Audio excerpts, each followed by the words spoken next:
They will insist that there can be no mastery of life if we cannot transform the energy we feel at any moment into cheerful engagement and deep appreciation. The self-labeled realist will tell us this is impossible. They who have abandoned hope will say that our world is too stressful and cruel, that our genetic environment are destined to dominate our life and feelings. They will insist that our unconscious minds and reptilian impulses for fear and selfishness will rule the day no matter what we do. But let our own minds decide what is real and what is possible for us. Let our own eyes see among the bored and battered faces a starkly different, brighter lot. There are those whose faces are so alight with life that they serve as a blind reminder amid the darkness of our time that joy and charisma and hope still exist. These are the energizers, the cheerful individuals who inspire and live those around them, even though their backgrounds, genetic and environment, would give cause for them to apathetic and detached. They too might have come from a broken home or poverty, but instead of choosing bitterness, they seem blissful, aware of, and deeply thankful for their blessings, even when those blessings are fewer and more meager than others.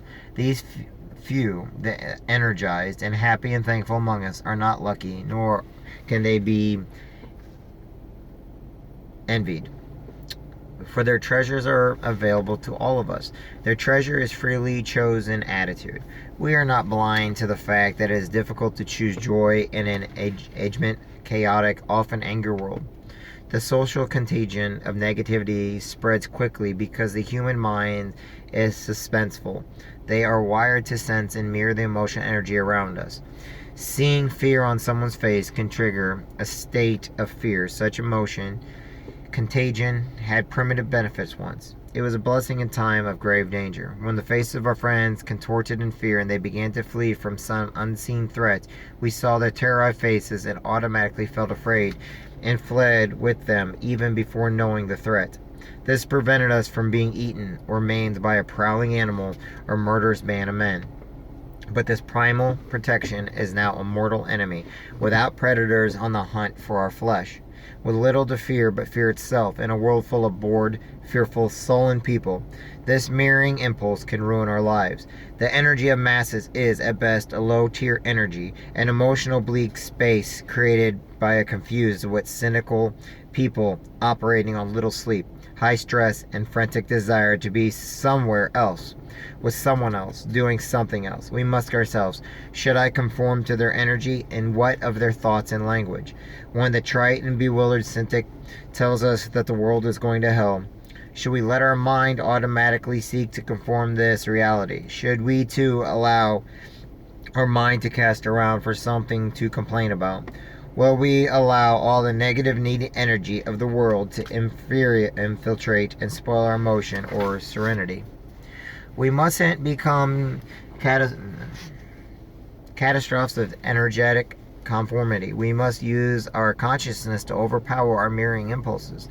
The more we automatically allow ourselves to sync with others' energy levels, unless they are emotional energies of joy, love, enthusiasm, we ourselves wish to feel, the more we diminish our personal power. The more often we fall in line with the poor language and attitude of drowning masses, the more we sound and look like victims. We must never forget that ours is a world of distracted people craving personal freedom, but often choosing to operate from fear. And so, if we aren't conscious with our will and vigilance, we risk sliding into their tragedy. Life can lose its vibrant aura and charm if we do not blend the energy of our minds toward positive engagement and appreciation. And so let us take back our focus and remember the riches, joy, and the jewel of life, gratitude, the gold, the joyous master. What is the magic of joyous few who illuminate the world? Where do they find such pleasure in life? And how do they exude such positivity? Theirs is a simple formula. The joyous are simply more conscious and consistent in their attempt to sense and generate joy and gratitude. They try harder, making joy a practice, a habit of consciousness condition of their character, an enduring social art amid glum and boring times. They have made it their aim to live a joyous life.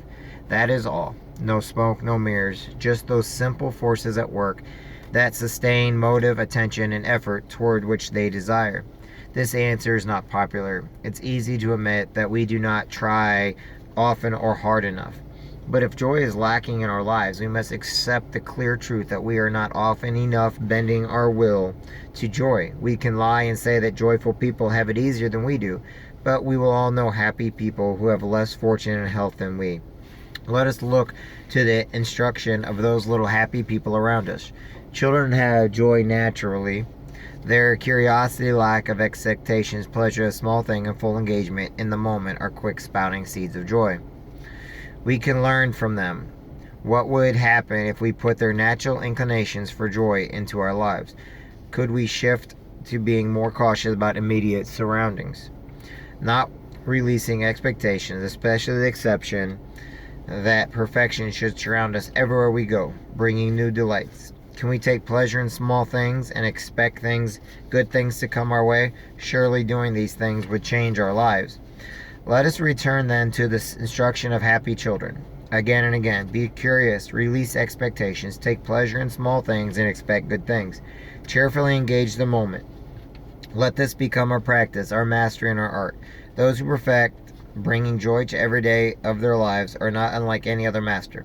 They work so hard at times that it soon becomes play. The greatest artists and athletes, the highest achievement executives and entrepreneurs, the happiness laborers, and the most respected leaders. Oops, there's people getting out of their vehicle. All lose themselves in their work with great zeal and enthusiasm. Their efforts are like a game. They immerse themselves cheerfully as if playing on their strength in a grand sandlot. They do not look angry, bewildered, frustrated, or restless, but rather relaxed effort. Even in the chaos and turmoil, they meet struggle with intense and spiritual joy. They engage in the challenge and honor it as if they expected it and accepted it. Even amid the discomfort and growing complexity of building their lives and their careers, they often appear unfazed and nearly serene. They often sing while they toil and smile when perplexed and working. They spend and stretch themselves with devotion, willingness to remain positive and cheerful, knowing that one day their diligence will make them masters, knowing that one day they will have their victory and transcendence. They are the joyous masters. The joyous masters know the struggle does not always have to equal suffering. Let us learn from them and remember that there can be joy and spirit in meeting life's demands and stretching beyond comfort and pushing through times of high exertion and low achievement. The joyous masters know that life is a journey, a trying and exciting adventure whose destination matters less than the passion of freedom felt along the way. Let us learn from them and remember that, even when they are weary or uncertain, we can feel presence and eagerness for each moment. The joyous masters know that amid all the chaos and conflict, all the hurry and wickedness of the world, there is something solid within that is beautiful and steady and good.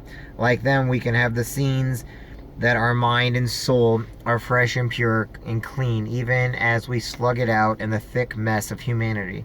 The joyous masters know that nothing good comes easily, but that all things can be met with peace like them. We can show grace even in the tightening grip of pain and face our long trials with serenity, dignity, and enthusiasm for a new day. The joyous masters know that in time everyone will find their path, so the ultimate virtue are patience and love. Like them, we can know that there is no need to force or coerce others into our quest or joys. No matter how unwilling or indirect someone appears in this moment or this year, we know that all will find their way eventually to their own sense of freedom. Let us pray that we may find the will and strength to learn such things, and practice such things to become such masters. The path of gratitude. We should not focus on the shadow in the corner and be so foolish to miss the fact that the shadow exists only because the room is illuminated. There is light all around. There is much to be grateful for in this seemingly dark world, and so all we must do is pull our gaze from the shadows and look to the ocean of divine light and grace in which we are blessed to live. To the attuned and grateful, the cascade of the universe blessings feel like a magnificent waterfall of luck. And wander in search of things they are so grateful for. We need not look far. One must simply release the ego, let down the persona that feels it has created all things, or must perfect all things and accept the natural, the unexplainable, the energy that has graced us with virtually and world of magic. A vibrant and happy life begins on the path of gratitude. So let us be more appreciative and thankful each day. Let me be thankful for all the light that surrounds me. Let me be thankful for the caregivers who inspire me. Let me be thankful to